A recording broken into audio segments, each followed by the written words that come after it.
Hi guys, this is Editor Theff here, and welcome to this week's episode of the Astrocast. Just to remind everyone that due to temporal fuckery, this episode was recorded before the last episode you heard last week, and such and so forth, so any references made to what we've done during the pandemic have been made before we recorded the last episode that you heard, and it's all unravelling. Anyway, enjoy this week's episode of the Astrocast. Over to Brad. Hello, and welcome back to the Astrocast. It's been about a year since we've done an episode, mostly because I can't be bothered to edit. That's entirely down to me, but luckily we have someone who is happy to do that horrible task for me. So, how are you doing, Theff? I'm good, thanks. I'm in my new tiny recording room. I've moved house, I've acquired a cat, and life is good, aside from not being allowed to go outside. That's fair. And we are also joined by Mataspore. Hello. Oh, yeah, it's fun. I've been enjoying this plague. I really have. I think we all have, really. So, what we will be discussing tonight is we're talking roughly what we've been doing in hobbying time while we've been locked away from the world, and discussing weird old rules that we like because they're bizarre. So, Theff, would you like to start us off with what you've been doing hobby-wise? Ooh, I've been doing a lot. I have actually almost finished in its entirety painting my miniatures collection, which is many 2,000-point armies. I've been busy because I got furloughed, then made redundant. So, instead of doing anything productive with my time, I've been hobbying. I've also started in earnest reading the Horus Heresy. I'm on to False Gods, and somebody needs to give Horus a hug. Please give Horus a hug. I like this guy. I don't want things to go badly for him. Going to give you a slight spoiler. Nobody gives Horus a hug. I mean, some people give him kind of hugs. Very sharp implements. Yeah, I was going to say, hugs involving knives and cursed swords do not count as hugs. I don't know. It depends how Slaneshi you are, I guess. But yeah, no, Nurgle's visitations on this world aside, been reading the Horus Heresy. I've been doing a lot of painting. I've started Necron Army because Indomitus happened, and damn, those new models are pretty. I've discovered that 9th Ed plays about the same as 8th Ed in that my wife still beats me resoundingly with her Space Wolves. So, nothing changes. The more things change, the more things stay the same. Yeah, say everything changes and everything stays the same. Exactly. Dear. Cool. So is there anything particular you're particularly proud of you've been working on recently? Probably the Necrons, in as far as I've managed to do the better part of 1,000 points of them so far using only 4 colours, so they start out as a Corax White spray with a very, very watered down Agrax Earthshade to shade them down, then Black Templar Contrast on the shoulder guards and all the metal exposed areas, and Tesseract Glow to give them a glowy effect. Oh, I do like Tesseract Glow. That is a particularly nice paint. Oh, yes. What did I use it on? I used it on I've been painting up some scouts. Been slowly working through my backlog of stuff from the Conquest magazine. And I really wanted some scouts with sniper rifles until they got moved to elites. But I wanted to make the kind of like glow of the night vision goggles, and that worked really well. Just one coat of that, and it's one of those that needs a really good shake before using. Just the tip for anyone listening. I've put a ball bearing in my pot because that's what I do with all my contrast paints at this point. It seems to keep them well mixed. That is I built another plastic Evangelion kit that Amy bought me for our anniversary. It's the big one with the wings, EVA Unit 5. And it's huge, and I've managed to mask out the wings and paint them black, and yay. So that was fun. Nice. Very cool. Cool. So from my perspective, I've been doing lots of random bits and pieces. So I've been working my way through the Conquest backlog. I have finished my project to paint 1,000 points of 6th edition Empire in Reichland colours. rounding off with a nice unit of 10 Reichsguard. That has since spiraled into repainting all of my empire. So I've got a small Midlands force starting up now. A few Knights of the White Wolf and some state troops, nothing too much so far. And I'm also working on a small group of Aldorf state troopers as well. And if eBay goes my way, I will soon be hopefully, fingers crossed, be the owner of a classic metal SteamTank. Excellent. Which might have bearing on discussions later. So yeah, no, I've just been slowly chipping away at my backlog. I painted some Age of Sigmar, some Stormcast, just Hammers of Sigmar, the standard gold ones. Started painting a little bit of my Dread Fleet, by which I mean I've painted the Dwarf Ironclad. And why does this not surprise me? Well, I would say it's the easiest one to paint, but no, the Ghost Ship is probably the easiest one to paint. I really should have started with that one. So yeah, that's where I've been being. Mildly frustrated with the lack of news on the Old World from Games Workshop, because I'm kind of really hyped for the Old World, but nothing since Bear Cavalry, which is a bit disappointing. Yeah, but Bear Cavalry should be enough to tide us over for a little while. It should be, and in fairness, the world did end today, so my expensive resin in plastic can probably take a backseat. So yeah, Mataspore, have you got any hobby? I'm going to be the disappointing one here. To be perfectly honest, not a great deal. I have an awful lot of Skaven, which I did, to be completely fair, give some consideration to painting. However, unlike some people, I still have to go to that blasted thing known as work. And worst of all, I'm one of those horrible, horrible beings known as an essential worker, which means occasionally I have to go to more work. We'll call it fun. We'll call it fun, and we'll leave it at that. That makes sense.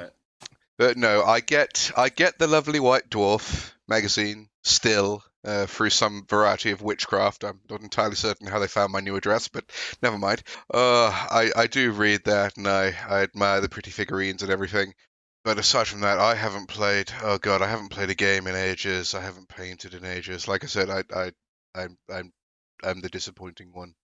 I blame the plague. The plague is a fairly good reason for that. I mean, I've managed to get a few games in this year. I got quite big into Kill Team again over the period where we were allowed to see people, and I finished off 2 Kill Teams. I have my squats, which is entirely made of OG squat models, which I'm quite happy about. I've given them when I left school, and they've been sat languishing in a drawer for ages, so they're now all painted, and I've added a few more bits to them. And I also got really nostalgic when I was researching squats, because I was looking through a lot of 2nd edition, 3rd edition codexes. So I ended up painting a Kill Team of Primaris entirely in bright Ultramarines 2nd edition blue, which I've not yet got a chance to play with, because they got finished and then, yeah, we locked down again, which is a bit unfortunate. I feel like we should also mention here a big congratulations to Dark Mouse, formerly of this parish, who got married the other day. He did. He managed to just get in before the lockdown happened, which was jolly nice. Yeah, I was on the Zoom call. It was an experience. Yeah, so congratulations to him and his lovely new wife. Much happiness and felicitations. And hopefully we'll be able to see you again soonish. Cool. So, part of the reason we came back is I had the idea of going, there's some really cool old rules in White Dwarfs that are just really interesting, maybe somewhat long-winded by today's standards. That's not necessarily a bad thing, but they're a lot more... Old editions were more complicated. Yeah. I think I've gone on that rant already in some of the previous... yes, you may have. Previous editions. But just because it's more complicated doesn't mean it's bad. Complication allows you to be more refined and give it a better feel, I feel, in some cases. So, I was looking through some old White Dwarfs, and I thought, let's do an episode on old White Dwarfs, or just old rules in general. So, who would like to go first? I'll go first. It's all good because I went last time, so I'll go first this time because I actually have something to talk about this time. Hooray! Perhaps unsurprisingly, the main talking point I'm going to be going on about is my favourite and only fantasy army. That being Skaven, and more specifically the Skaven of my youth, the ones who brought me into the wonderful game known as, at that point, Warhammer Fantasy. And I gotta say the main thing that attracted me to them, because I am one of those annoying people who used to at least own every fucking codex and know pretty much all the rules for every army and all the lore and all that nonsense. And out of that huge melting pot of stuff that was old Warhammer Fantasy, Skaven came out with a clear lead for me. And most of that was just due to the sheer bloody madness that is fielding a Skaven army, and that is reading any old Skaven rulebook. Oh, God. Wait, let me. I gotta go to my bullet points now because I'm struggling to remember what I wanted to start with. Oh, yeah. One of the things I loved the most was, one of the things I do still love the most is when Fluff and Crunch come together and have a beautiful baby, which is basically means when the Crunch rules on the tabletop reflect Fluff rules. Skaven, especially old Skaven, for me did that brilliantly with literally just a couple of old things. One being that old Skaven could just straight up fire into melee. No other army could do that. Chaos demons couldn't do that. Dark elves couldn't do that. But Skaven, like, screw it. You chuck your unit, your cheap-ass unit of slaves, or even clan rats into battle with whatever you want, and then lob in as many death globes as you please. Like, hit them with warp lightning. It's fine. It's not a problem. There's plenty more where they came from. And that's the thing, that there always was plenty more where they came from. And the ridiculous ways that you could boost their leadership. Everyone remember, like, leadership, what it used to be? The value between, like, 10 and 5 and all that stuff. And Skaven average leadership was something in the region of 5, but with just... The fun thing was you could boost that incredibly easily. Like, they added their rank bonus to it, and if you had a general boosting, suddenly all your clan rats are leadership 10, which, and basically unbreakable. Then you get charged in the side, which negates the rank bonus, which it specifically said means they don't get it to their leadership either. And your unit of like 40, 50 strong clan rats breaks and runs away from 5 people. What else was it? Oh yes, the Warlock Engineers, the Majesty that was original Warlock Engineers, where you could buy one for like 15 points, but they could do jack shit because they weren't even a first level wizard. You had to buy them equipment to make them a wizard. You could theoretically just buy a 15-point Warlock Engineer, give him a pistol, and he's there, and he's barely better than a clan rat. But then you buy him all the stuff, and they can only cast one spell, but they cast it better than Grey Seers do for some reason. Oh God, it was very, very strange. And I haven't even mentioned the Majesty that was the Warp Lightning Cannon. I think I've gone on this spiel before, but I think I'm going to do it again because I like the Warp Lightning Cannon. More specifically, the old one, where it was literally just measure out a line from the thing, which could be anything up to 24 inches or as low as like 4. And it's just everything underneath that line is probably fucked. But sometimes that line is only strength 2, in which case everything under that line now has a new hairstyle and not much else. Because of course it used that lovely thing known as the artillery dice, and everyone loves the artillery dice. Oh yes, everyone absolutely adores the artillery dice, because on a misfire it might it might blow up. It might, if you're lucky, just require a couple of turns to get back into action. That's the boring one. Or it might spin wildly like a top, and then unload a beam at full strength and range. And considering it's normally alongside your army while you're doing this, if it so happens to point to the left or right, It might, and I'm not saying this happened to me more than 5 times, but it might it might spin and fire a bolt across your entire army, managing to kill more than 25% of each unit, which in Old Fantasy, if your unit lost more than 25% casualties inside of a single turn, it had to take a panic test. And it might do that, and if a unit breaks within a certain distance of another unit, that unit has to take a panic test. And Skaven are more prone to panic tests than most. Mm-hmm. So it has happened on many a painful occasion that I've gone into the shooting phase, I've fired my Warp Lightning Cannon, and my entire army has broke and run away. Ooh. And they will not rally. That is not a thing that Skaven do. No. Oh, dear. No, that will happen, and they'll be off the field. But on the flip side, what can also happen is that you simply sweep over the enemy in a tidal wave of bodies and lightning. Or, the wonderful thing that is the Hellpit Abomination. That thing. Because, that thing. The thing that actually has a rule called It Just Won't Die. I love the Hellpit Abomination. And there's other things too. A lot of it isn't even the crunch. A lot of it is the lore behind it all. My personal favorite is the flipping Fellblade, which was an artifact that you could buy for lords in your army. It was a full 100 points, and that was the limit for magic items that you could get for characters. So literally, if you had the Fellblade, you had nothing else.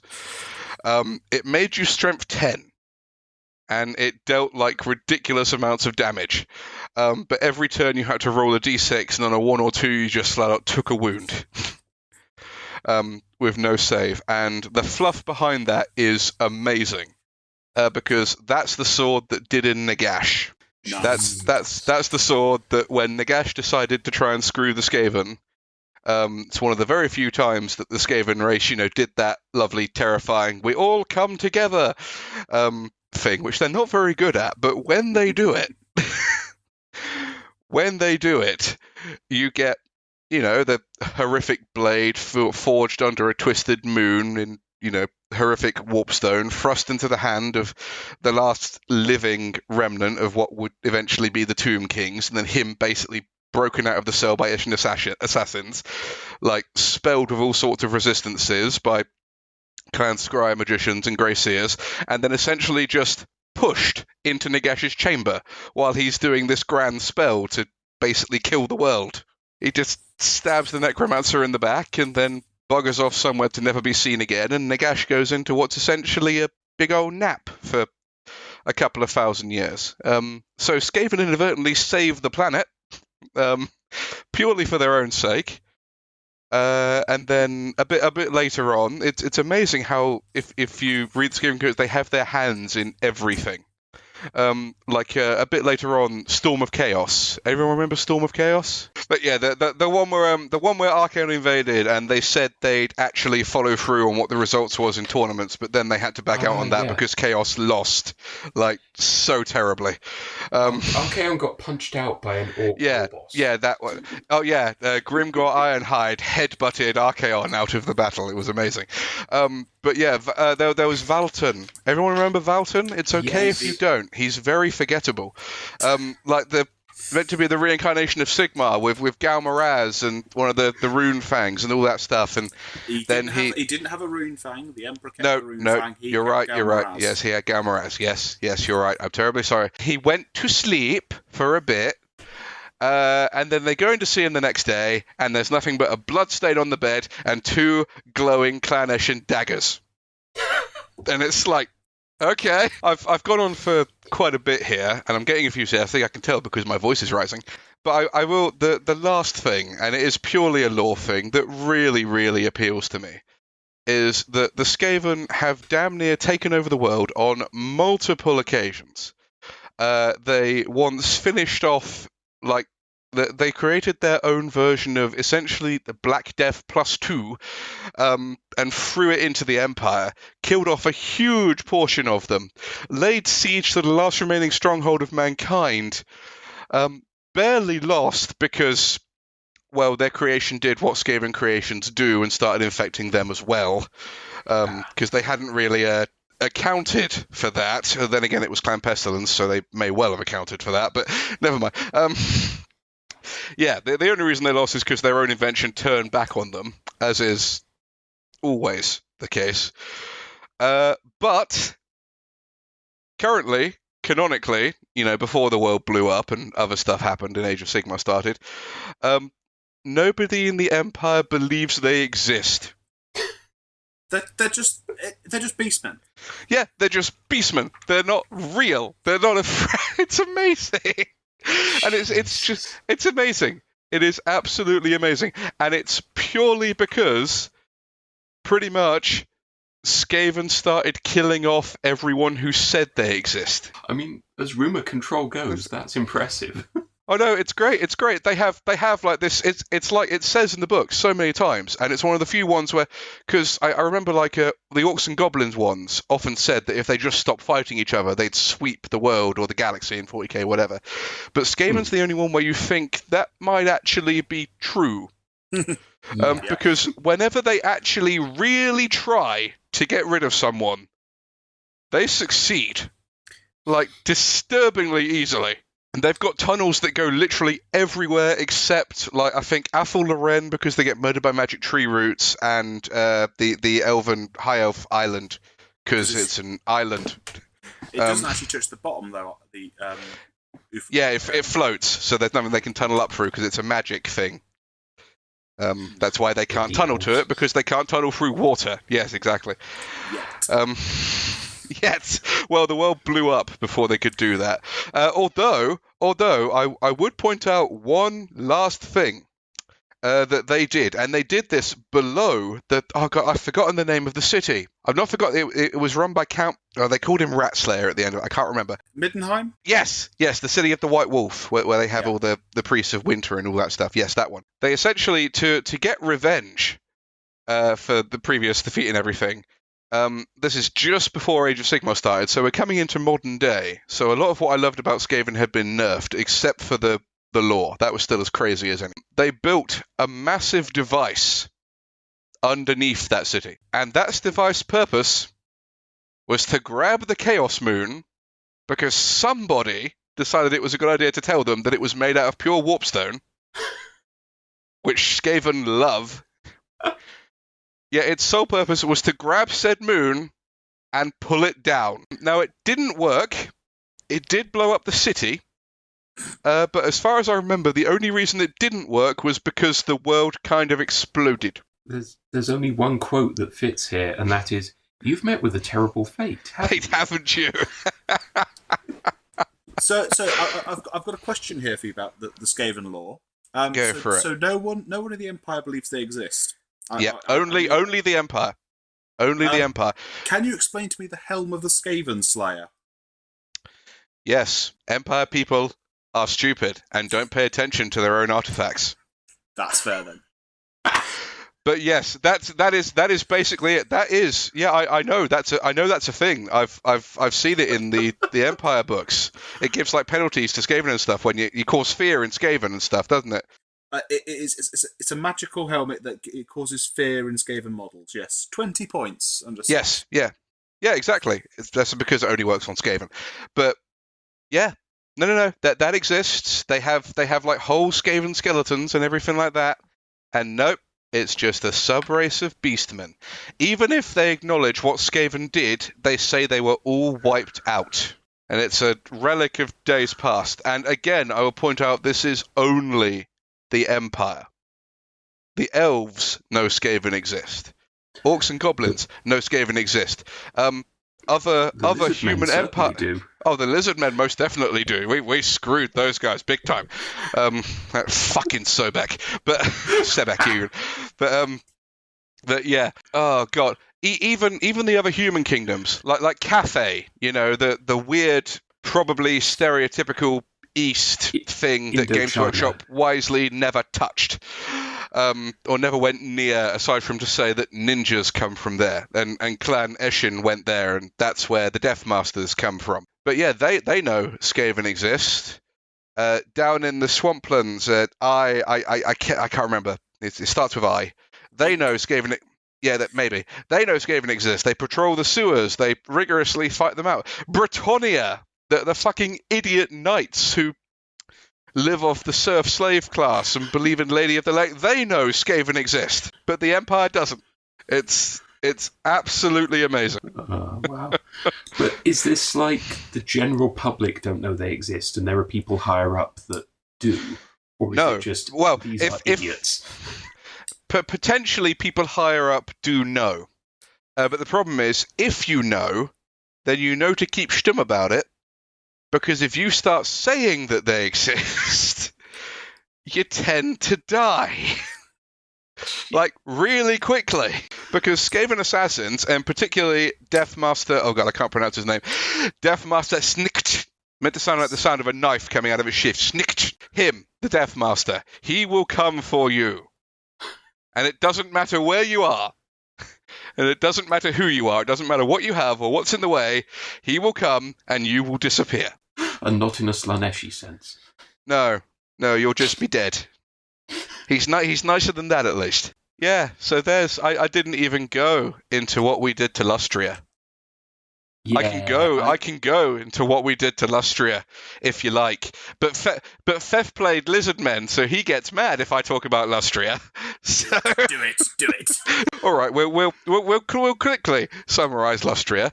A branch of Skaven accidentally created a tunnel to America somehow. I don't know how. They came up, they started dying horrifically from all the new and interesting diseases that the New World had. Then they started worshipping those diseases, and you got Clan Pestilence, and, well, they damn near wiped out, like, all the Lizardmen. Mm-hmm. All of them. And then one Yeah. fucking skink with a fucking red crest got up and started yelling about this new god, and suddenly... yeah. Then it all went wrong, and a new Lizardman god woke up, and there was a lot of blood sacrifice of the rat-flavoured variety, and yeah, they got kicked out. So they came back, and they shared their wonderful gifts of disease with all their other Skaven friends, and very, very nearly took over the entire Council of 13 in a massive civil war that no other race in the world knows about, because it all happened underground. And it only stopped when the Horned Rat himself turned up and told them to calm the fuck down. And it's just like, oh. I think Skaven have actually benefited from not having their fluff, or the character of their fluff, change too much into Age of Sigmar. Because I remember reading during Malign Portents, one of the short stories was a group of Skaven who tunneled into a storm vault. Yep. And managed to massively piss off whatever was inside. And the chain of command basically blamed each other until they all got eaten by some malign spirit magic thing. And Sounds one about guy that right. got out said it was everyone else's fault and Yep. drew a line under it.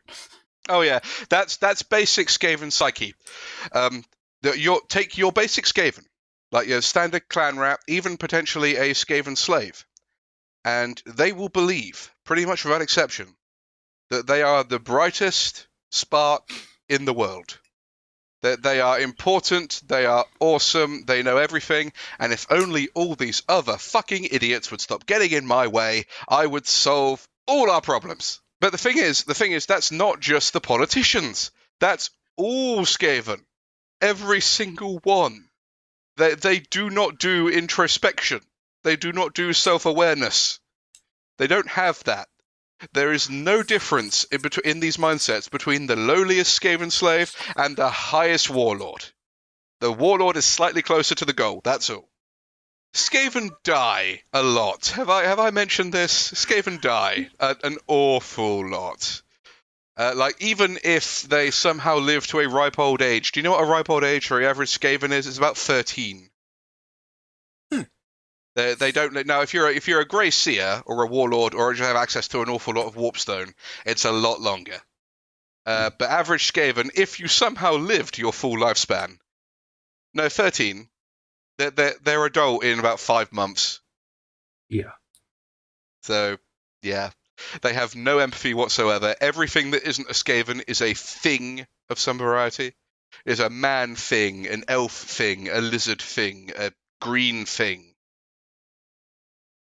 It's, yeah. And that's probably what I like as well, which probably says something about me, because the last bullet point here that I was going to end with, and I think I will end with because I've gone on for long enough. I'll read it word for word. Stupid, insane nonsense painted over vicious, horrific evil and lack of empathy. There we go. That's what Skaven are. Cool. And they will Nice. eat the bloody world. Let's hear from someone else. Excellent. Shall I go next as I'm in the old world as well, and then we'll Go for it. jump into the far future. So there was two things I was debating on what to bring. I'll touch on both of them and go into more detail in a second. So the first one was Bugman's Lament, which was a series of campaign published in White Dwarf around 298 and running for 4 or 5 articles. And this told the story of the fall of Bugman's Brewery. So it was before he became the Ranger, he was the Master Brewer. And it was just a really cool series of articles. Each article had a unique mission with at least 2 unique characters, a really good hobby section on like how to convert the character or the specific unit. And it just kind of always sort of is that probably the best articles White Dwarf has ever done. It kind of encapsulates the whole hobby. You've got some really cool rules, you've got a really good narrative campaign together, and some really good hobby fuel. So that was one thing I was doing, but I kind of changed over to the SteamTank. Mostly because the rules under 6 are mental. Now, if we look at the rules for Age of Sigmar today, they're quite straightforward. I think you can power up at the cost of a mortal wound or something. You can overpressurize the boiler. But under 6, the rules for the SteamTank take up 4 pages. I remember those days. Yeah. So you have 4 pages of rules for how to operate the SteamTank. It's quite nice. So I've got the White Dwarf Annual, Warhammer Annual 2002, and there's a nice little blurb by Alicio Carverta, who is the guy who came up with the rules for the SteamTank. And he basically said, I wanted something a bit different than just a very tough chariot. Well, he got that. He did get that. So, first thing you have to do, you have to decide how much steam you're going to generate each turn. You can generate between 0 and 5. You then have to roll a d6 for malfunctions. On a 1, you lose 4 d6 hull points and lose minus 4 steam points. On a 6, nothing is fine and you generate an extra bit of steam. So you roll a dice, add that to steam point. If that's more than your current wounds, your current hull points, then you have to roll on the malfunctions chart.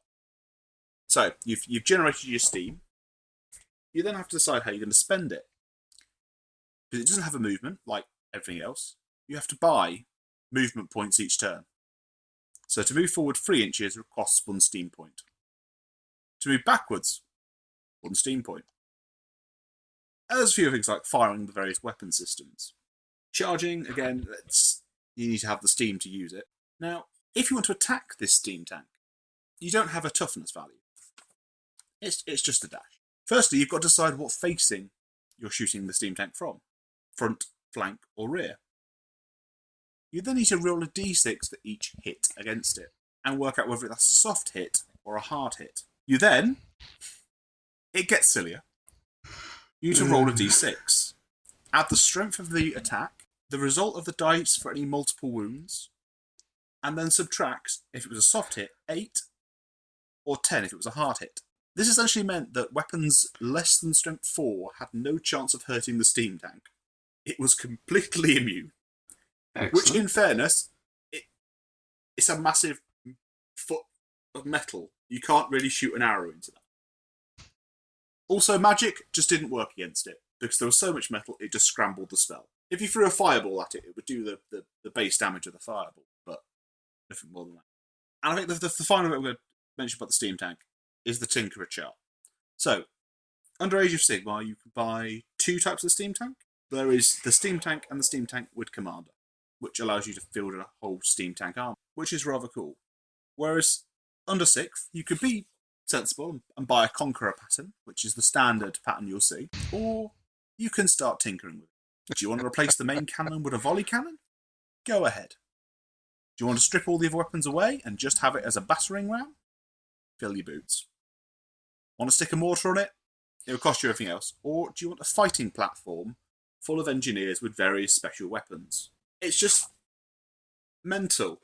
And it's kind of one of my hopes for when we finally get the old world, is we get these crazy versions of the SteamTank back. Because they're just cool. Why would you not want a load of engineers with long rifles and multi-blunderbusses sat on top of your SteamTank? I would point out that it's not just the SteamTank that's insane. I mean, if you're going to talk about Empire mechanics and stuff, you almost have to mention the Hellblaster volley gun. Yes, That fucking thing. Otherwise known as either the unit goes away or the gun goes away. There is no in between. See, while you're looking that up, I think that's the hope with them comparing the old world to the Horus Heresy, is that Heresy still uses, for better or worse, 7th Ed 40k, with all the complexity and occasional genuine fury that can create in the player base. But it did allow for much more complex rules than 8th and 9th have so far. And this is where I'm hoping that the whole easy to learn, hard to master aspect will be brought in with the old world. And we'll see insane, small animal torturing levels of crazy levels of customization available. But it will be simple to pick up and play at the start. Yeah, that's very true. Just being able to give, it's even creeping into 40k, to be honest, is the lack of war gear options on your characters. Yes. It's particularly bad with Primaris. It's very much like you can have a power sword. I don't care, but you're a captain and therefore would have access to the entire chapter's arsenal. You can have a power sword and you can have a bolter. Unless you're a Dark Angel, then you can have a bolt carbine and a power fist. This kind of upsets me because I go back to my 3rd Ed Witch Hunters Codex, where I could give my Inquisitor dual-wielding bolt and inferno pistols. If I want to field that Inquisitor anymore, I can't. I am shit out of luck because there is no customization. He has the bolt pistol or the inferno pistol and a power sword, and that's that. I suppose it's the same in it's the same in Old Fantasy as well. If you go back to that, if I wanted to, a Warpstone token costs 10 points and has a slight chance of killing anyone who eats it, but a better chance of overcharging the magic. If I want to just buy 10 Warpstone tokens for 100 points and give them to my Grey Seer, I can do that. Well, I You think it's probably worth going and watching Snipe and Webb's video on the 3rd edition Space Marine Codex, because they do a really good summary of how Wargear used to work. And you could be ridiculously silly with it. I mean, as a kid, I probably spent way too much on Wargear for my characters, and not enough on... Yeah, likewise. Usual things, because you could spend hundreds of points on Wargear. Is it actually worth putting 100 points of Wargear on this character? Probably not. But unless they're a Tau commander, no. Very, very fair point with Tau. But yeah, it's something I would like to come back. So I have the volley gun rules. Nominate your first target and fire your first shot. Okay, right. Jesus. So the way it basically works is you have up to 3 shots on your volley. Each time you fire, you roll the artillery dice, and that is the number of shots. Now, of course, every time you roll the artillery dice, you could get between 2 and 10, I believe. Or a misfire. Yeah. Or a misfire, which could result in either bang, the gun explodes, various level of it can't fire for a bit while they have to, clear it out, or kaboom, basically all of the guns fire at maximum. Yeah. It pulls a Warp Lightning cannon, strength, I think it's 30 strength 10 shots or something ridiculous like that. So in context, if you did get a 6, that would be 30 strength 4 or strength 5 minus 2 or 3 to armor save. Yeah, I remember they were strength 4, but they were armor piercing, so it was minus 2 to armor. If it's 12 to 24, it was half the number of shots. There's a range drop off, but it's just like that's mental.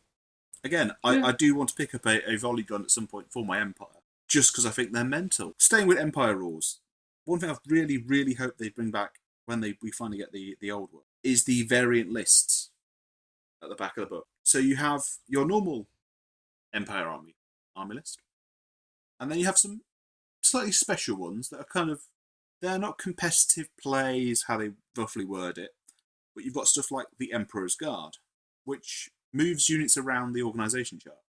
So great swords stop being an elite unit, a special unit, sorry, and become a core, and go from 0 to 1 to 0 to 2 to represent the regular Altdorf greatswords and the Right Scarlet on foot. You can also take Hellblaster volley guns as a special because Altdorf is home to the Imperial College of Engineers, so they have more access to volley guns, for better or worse. But the flip side is they don't have as ready access to Knights of the White Wolf because Altdorf just is more Sigmar focused. Or if you want to be really silly, go for the Artillery Train of Null, where you can have a cannon for every corps. Well, no, you have to have a unit. You have to have a unit of infantry. Then you can buy a cannon. They do say that detachments don't count. For those who don't know what detachments are, the way Empire infantry works, you had your main regiment, and you could buy a pair of detachments for it. You had to stay a certain distance away from the main regiment, moved semi-independently, but also could act as a single unit when they were charged or being charged. So you charge my nice block of 50 halberdiers, my detachment of handgunners gets to do a supporting fire, and my swordsman can countercharge. Just really cool, fun rules. So yeah, that's. I really recommend you look up the SteamTank rules. It's White Dwarf 262 is the kind of bulk of it. The issues later than that also have some nice fluff pieces on it that kind of go into different SteamTank commanders and why different patterns were developed. So the Sigmar's hammer, the one that doesn't have any guns on it, essentially that was developed for that was modified for when they went north into the Chaos Wastes and just didn't have the ammunition for it. Because canonically within the Empire, there are only 12 steam tanks were ever built, of which only 8 currently exist. Now, obviously, that's no longer the case in Age of Sigmar. You have entire regiments of them. I would point out there's some lovely lore synchronicity there. You know how Clan Scryer have all those lovely, interesting war machines, like the flamethrower and the long-range rifles and the rattling Gatling gun. Yeah. Yeah. Skaven aren't bright enough to come up with those ideas by themselves, but they're very, very willing to let the Empire do it for them. I did find a Skaven looted steam tank when I was looking up fluff earlier. Via the Australian website, someone found a copy of the Warpstone Rat Tank. Excellent. It is a thing of beauty. So that's me gushing about old world crazy rules. Theff, what mad rules have you got for us? Well, I've been looking a lot at the Kroot Mercenary rules by Andy Hoare in White Dwarf, mostly because they expand on one of my first armies, the Tau. Secondly, because they embody something that I really liked about kind of late 3rd edition 40k, which was when I first came into the game. And just the sheer level of customization and encouragement to do your own thing. Like, I'm going to gush a little because I came into 40k, like I said, around late 3rd edition, and I think I kind of missed the point of it a little. Because my first army was Necrons, so I didn't really get the whole grim darkness of the far future, there is only war. I was faced with this Lovecraftian monstrosity that was quite different to the other forces in the game. And I didn't really get the grim darkness of the Imperium or anything. I thought, actually these guys look civilized and upbeat as compared to the Necrons. So reading all of this fluff in White Dwarf and all of the weirdness that they were putting out, I don't know, it put me in a weird headspace for the early issues of the game. Obviously now the fluff is a lot better established than it was back then. Dare I mention the novel The Inquisition War as one of the earliest bits of 40k canon. Don't read it, it is not good. I have no intention of reading that book. I've seen the first episode of If the Emperor had a podcast That's Yes, as close as I need to get to the writings of Ian Watson. Yeah, don't. No, is bad. But I made the mistake of reading that, and it paints a very different picture of the Imperium than what I think Games Workshop wanted at the time. So a lot of my exposure to the actual lore of 40k came from... Can I just quickly throw in a weird sidebar? Do you know Kubrick was going to make a movie of that? What? Yes, there is Seriously? a bit about What? it's come up a few times, but Stanley Kubrick apparently read it and was interested in doing a movie on it. We should probably point out for people who, the few who don't know who Stanley Kubrick is, he's the guy who did The Clockwork Orange. And 2001: A Space Odyssey and The Shining. Yeah. Just to name a few of his fairly prolific works. Holy shit. He does the fucking creepy, really meaningful shit. That one. Yes. Stanley Kubrick Inquisitor. Yeah. Yeah, I can't really think of a better match. I mean, he's dead, so that's a slight downside, but I can't really think of anything that would go better together. So I have proof. So there was basically a quote from Kubrick saying on his Wikipedia page, essentially Ian Watson was working on the story for AI. Oh, God. The love child of Kubrick and Spielberg, that was. Spielberg, yes. It was two of them working together on it. Yeah. Because they're kind of an interesting pairing, because I think Kubrick envied Spielberg for his way to make, the wholesome, I say wholesome family films, that kind of... Yeah, the whimsical side of things. The whimsical stuff. And I think, and Spielberg very much, maybe envy is the wrong word, but appreciated Kubrick's genius and his auteurism and his mastery. So they were working together on it. So that's how he got given. He asked Watson for a pre-copy of the Inquisitor book, and Kubrick says, "Who knows, Ian? Maybe this is my next movie." Sorry for hijacking your bit with that sidebar, but I thought I'd throw that really cool random side bit of information. So yes, the Kroot mercenary list. Well, so this is a wonderful example of like White Dwarf at the time, and how they would publish what would be given either a kill team or a Warcry warband or similar. Not enough to make an army, but enough to be interesting as a force. And these rules basically gave Kroot the ability to be taken as allies to other armies, with the notable exceptions of Space Marines, Necrons, Sisters of Battle, Tau, because they could already take them, and Tyranids, which also had the knock-on effect of meaning that you couldn't use some of these shiny new units that are published here in the Tau army that already had Kroot in them, which was just a bit weird. But these were the Kroot that didn't work for the Tau, that went off and did their own thing and got paid for it, rather than the Tau going, "Oh, you're fighting for the greater good, we'll give you food, but we won't pay you." It contained interesting variants as well. Like, for those that don't know, the Kroot are directed to eat the flesh of their enemies, which, the Tau see as barbaric, but it has an important effect for the Kroot.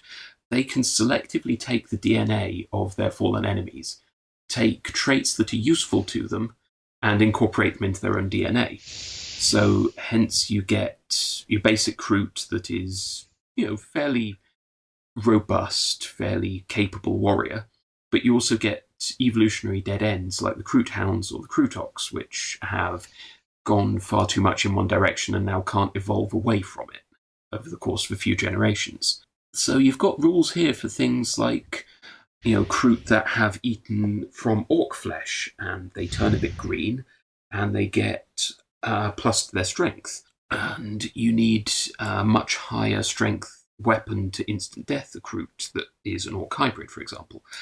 Fast reflexes that gives them +1 initiative. All of these have points values that allow you to take them and apply them to individual Kroot per squad.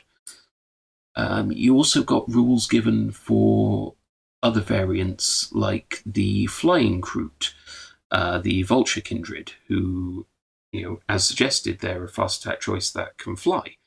And they've just small but functional wings that allow them to glide short distances, making them effectively assault marines with shit armor. And these variants also pushed people to do something that we still see, but we see maybe less of because of the wealth of models available these days. But conversions to be allowed to use these models. Take some Kroot, bolt some, I think the suggestion is swooping hawk wings in this case, but I'm sure whatever wings work, to make fast attack vulture kindred Kroot.